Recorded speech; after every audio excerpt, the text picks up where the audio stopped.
সারা দেশে চলমান কারফিউতে প্রভাব পড়েছে কাঁচা বাজারে। রাজধানীতে আসতে পারছে না সবজি, ডিম ও মাছ সহ নিত্যপণ্য।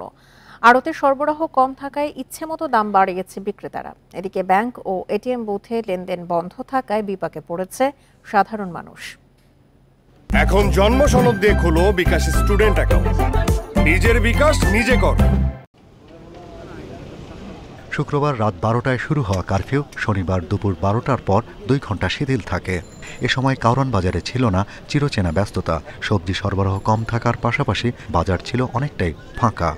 আজকে পর্যাপ্ত মালা ছিল বাজারে, পাইকারি আসে না যে রাতে তেলাই, কিন্তু আবার দাম বেরিয়ে যাবে, প্রভাব পড়বে কালকে পরশু। সবজি কি আজকে আসছে বাইরে থেকে? রাত্রে আসছে আর কি, রাত্রে অল্প কিছু আসছে আর আসতে পারে নাই, এই যে দাম বেশি। পাইকারি বাজারে বস্তা প্রতি আলুর দাম বেড়েছে 1 থেকে 150 টাকা। ডিম সরবরাহ কমে যাওয়ায় 1 লাফে তার দাম বাড়িয়ে দিয়েছে ব্যবসায়ীরা। পাইকারি বাজারে প্রতি ডজন 155 টাকা হলেও খুচরা বাজারে তা বিক্রি হচ্ছে 200 টাকায়। কেজি প্রতি 20 থেকে 30 টাকা বেড়েছে প্রায় সব সবজির দাম। সরবরাহ তো কমে গেছে, যোগাযোগ ব্যবস্থা বিচ্ছিন্ন, কারফিউর মধ্যে মানুষ রাস্তায় বেরোতে পারে না, মানুষের গরিব দুঃখীর কষ্ট।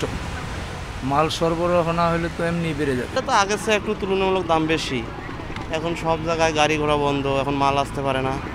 বেশিরভাগ মুদি দোকান বন্ধ, খোলা দোকানে নেই ক্রেতা। দোকান কর্মীদের দেখা গেছে ক্রিকেট খেলে সময় কাটাতে। কারফিউতে দূরপাল্লার যান চলাচল বন্ধ, মাছের আড়তে নেই আমদানি। ঢাকামুখী যে রাস্তাগুলো আছে প্রত্যেকটা রাস্তায় দেখা গেছে যে আন্দোলনকারীরা গাড়িগুলো আটকে দিতেছে, কাঁচামাল ঢুকতে পারতেছে না, মাছ আসতে পারতেছে না, সেক্ষেত্রে মাছও একটু কম। আর আড়তে তো বেচা বিক্রি একদম নাই বললেই চলে। ইন্টারনেট সেবা বন্ধ থাকায় নগদ টাকা উত্তোলন করতে পারছে না গ্রাহক, এতে বেড়েছে ভোগান্তি। অ্যানাগল সিস্টেমে ফাড়াতে হয়েছে বাটন সেরে টাইপ করে। অ্যাপসে তো নেটওয়ার্কে সব বন্ধ, অ্যাপসে কোনো কাজে করা যাচ্ছে না, যেমন লোড, বিকাশ, কোনোটা করা যাচ্ছে না। রবি ও সোমবার সাধারণ ছুটি ঘোষণা করা হয়েছে। এই সময় পরিস্থিতি দ্রুত স্বাভাবিক করার তাগিদ সাধারণ মানুষের। Shahriar Anirban, independent news, Dhaka.